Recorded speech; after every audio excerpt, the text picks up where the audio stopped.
Hello student, आप सभी का स्वागत है रुजुरा स्किल एकेडमी में। आज मैं जो टॉपिक लेके आया हूँ ज्योमेट्री, जो कि एसएससी बोर्ड, महाराष्ट्र बोर्ड का टॉपिक है। मैं वो आज आप लोग को पढ़ाने वाला हूँ। तो बेसिकली आप अगर चैनल पे नए हैं तो आप लोग अ, फटाफट आ जाइए। हम लोग पढ़ाई करते हैं सिमिलैरिटीज। ज्योमेट्री का जो सबसे पहला सब्जेक्ट टॉपिक है, सिमिलैरिटीज के बारे में पढ़ेंगे। तो सिमिलैरिटीज है क्या? सिमिलैरिटीज का मतलब होता है इक्वल। सारा चीज क्या होता है? इक्वल होता है, उसको कहते हैं सिमिलैरिटीज। के बारे में हम पढ़ेंगे। दूसरा रेश इसमें हम रेशियो के बारे में, प्रोपोर्शंस, प्रोपोर्शनैलिटी थ्योरम, ये सारे मैं टॉपिक्स कवर करूंगा। उससे पहले मैं कुछ आप लोगों को समझा देता हूँ वो काम कैसे करता है। तो जैसे इसमें हम पढ़ने वाले रेशियो और प्रोपोर्शन के थ्रू हम पूरा जो है ना प्रॉब्लम्स को सॉल्व करेंगे। तो ये रेशियो और प्रोपोर्शन होता क्या है? हिंदी में इसको बोलते हैं अनुपात रेशियो को, और प्रोपोर्शन को समान अनुपात। तो रेशियो में क्या होता है? रेशियो में ये बताया गया है ए और बी जो है एक नंबर है, जो कि रेशियो किसी रेशियो से है? एम और एन के रेशियो से है। तो मतलब मैं अगर बोलूं ए और बी, ठीक है, ए एक नंबर है, बी भी एक नंबर है, बट इसका रेशियो जो है एम इक्वल टू वन है, और एन इक्वल टू टू है। तो ये रेशियो जो है बेसिकली एम, मतलब 1:2 का रेशियो है, सिंपल। प्रोपोर्शन क्या होता है? प्रोपोर्शन जो होता है वो दो रेशियो से कंपेयर करते हैं। जैसे 1:2 तो हम कंपेयर कर दिए, प्लस एम और एन, ये दोनों भी कंपेयर करेंगे। तो मतलब ये चार होते हैं बेसिकली। दो रेशियो को जो कंपेयर करते हैं उसको प्रोपोर्शन कहते हैं, और दो लोगों से जो तुलना करते हैं उसको रेशियो कहते हैं। ठीक है। कंपैरिजन होता है, रेशियो का कंपैरिजन दो दो चीजों के साथ होता है। और प्रोपोर्शन जो होता है वो दो रेशियो होता है, उसको प्रोपोर्शन कहते हैं। ये आगे और अच्छे से समझ में आएगा आप लोग को, ठीक है। अभी फिलहाल इतना ही समझिए। जो रेशियो जो होता है दो लोगों से कंपेयर करते हैं, और प्रोपोर्शन जो होता है वो दो रेशियो का ही कंपैरिजन होता है, ठीक है। आगे बढ़ते हैं हम लोग। तो उसके बाद जो है मैं आपको बताता हूँ। अच्छा, ये एक और चीज है, जो length line of some areas figures are positive real number. तो मतलब ये जो लेंथ ऑफ लाइन सेगमेंट, जितने भी लाइन सेगमेंट बनते हैं या एरिया होता है ना, वो एरिया ऑफ एनी फिगर, कोई भी फिगर हो, वो पॉजिटिव रियल नंबर ही होता है। मतलब लेंथ अगर -5 सेंटीमीटर तो कोई नहीं लिख सकता, या एरिया कोई भी -20 सेंटीमीटर स्क्वायर या मीटर स्क्वायर, कोई ऐसा लिख तो सकता है नहीं। ठीक है। तो माइनस में नहीं होता, हमेशा पॉजिटिव होता है, प्लस में होता है। ठीक है। नाउ हम आगे बढ़ते हैं। एरिया ऑफ ट्राइंगल क्या है? एरिया ऑफ ट्राइंगल क्या है? एरिया ऑफ ट्राइंगल का जो फॉर्मूला है, half into base into height. ठीक है। तो half into base into height, वो पढ़ते हैं हम लोग। आगे बढ़ते हैं, एक एग्जाम्पल के थ्रू समझते हैं। अब यहाँ पे रेशियो, दो ट्राइंगल का रेशियो निकालना है हमें। ठीक है। दो ट्राइंगल का हमें रेशियो निकालना है। तो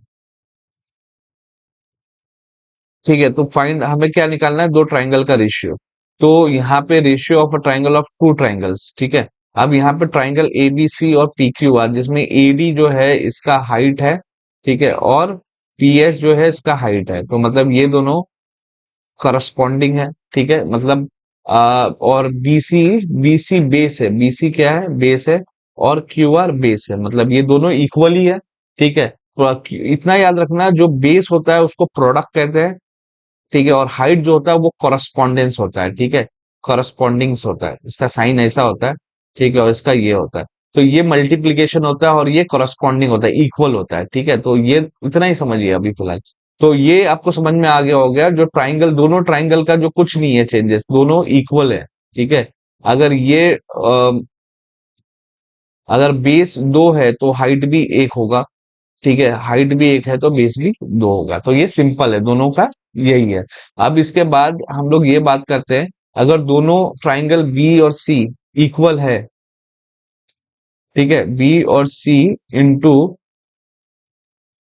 ए डी और Q R into P S है, जो ratio of two triangle equal है of the ratio of product of their bases and corresponding को। प्रोडक्ट, प्रोडक्ट मतलब ये हो जाता है बीसी, दो क्यू आर जो है ये बीसी और क्यू आर जो है प्रोडक्ट है, और एडी और पीएस करस्पॉन्डिंग्स है, करस्पॉन्डिंग हाइट्स।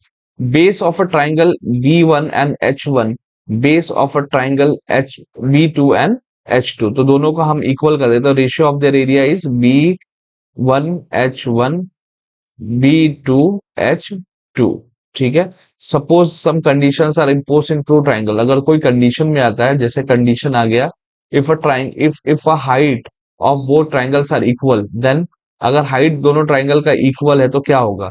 तो ABC ट्राइंगल है और PQR क्या है? ट्राइंगल है। ठीक है। जिसमें BC उसका प्रोडक्ट है, ये प्रोडक्ट है BC, और H जो है हाइट है, और QR जो है प्रोडक्ट है, H क्या है? हाइट है। तो सिंपल है यार, कुछ ज्यादा कुछ ट्रिक है नहीं। तो इसका आंसर यही आएगा, BC अपॉन QR। मतलब आंसर ये है B1 अपॉन B2, ये आंसर है। अब इसके बाद चलते हैं, जो ratio of area of two triangles with equal height is equal to the ratio of corresponding basis. अब क्या है करस्पॉन्डिंग बेसिस, वो समझ लेते हैं। If the basis of both triangle are equal, ठीक है, अगर बेस दोनों ट्राइंगल का इक्वल हो गया, तो जैसे कि ए बी सी एक ट्राइंगल है, ABC एक ट्राइंगल है, और AP ए, इधर देखो ये वाला, APB एक ट्राइंगल है। मतलब दो ट्राइंगल दिखे, ABC तो मेजर है, और एक ये ट्राइंगल है। दोनों का क्या बोल रहा है? जो बेस जो है इक्वल होना चाहिए। तो AB दिख ही रहा है, दोनों का बेस इक्वल ही है। तो AB और H1 H2, तो आंसर क्या आएगा? H1 और H2। समझ में आ गया? बस सिर्फ आपको ट्राइंगल अलग करना और कुछ नहीं है यार। H1 और H2 ये आंसर आएगा। अब हम बात करते हैं आगे, the ratio of area of two triangles with equal basis is equal to the ratio of their corresponding heights. ठीक है। तो आपको मैं एक एक्टिविटी दे रहा हूं, प्रॉपर्टीज यही एक प्रॉपर्टी बन गया यहाँ पे, the ratio of the area of two triangle is equal basis अगर रहेगा तो रेशियो भी उसका करस्पॉन्डिंग हाइट ही होगा। ठीक है। और अगर किसी दो ट्राइंगल का जो इक्वल हाइट हो गया तो उसका equal to the ratio of corresponding base. अगर हाइट इक्वल है तो करस्पॉन्डिंग बेसिस हो जाएगा, अगर बेस इक्वल है तो उसका करस्पॉन्डिंग हाइट हो जाएगा। फिलिंग इन द ब्लैंक्स में हम जाते हैं, जैसे यहाँ पे एक ट्राइंगल है। ठीक है। इसमें क्या बोला? ABC क्या ट्राइंगल है? ABC। आप लोग ये एक्टिविटी करना। और दूसरा ट्राइंगल है APQ, मतलब यहाँ पे एक ट्राइंगल APQ। अब आपको ये निकालना है फिलिंग द ब्लैंक्स में, जो इसका सबसे पहले क्या निकालना होता है वो निकाल लो पहले। इसका बेस निकाल लेते हैं। तो बेस क्या है? BC यहाँ पे बेस हो जाएगा, और इसका बेस क्या हो जाएगा? PQ इसका बेस हो जाएगा। हाइट क्या हो जाएगा दोनों का? एक का हाइट है R, ठीक है, और दूसरे का हाइट क्या है?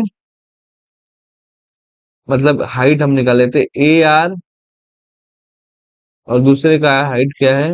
AR। मतलब इक्वल हो गया। तो आंसर क्या आएगा? BC PQ। LMN में क्या है वो पढ़ लेते हैं। LMN में और DMN में, दोनों में क्या है? दोनों का बेस हम निकाल लेते हैं। तो M और N इसका बेस है, और यहाँ पे भी क्या आएगा? M और N बेस है। हाइट क्या है? हाइट आएगा LP,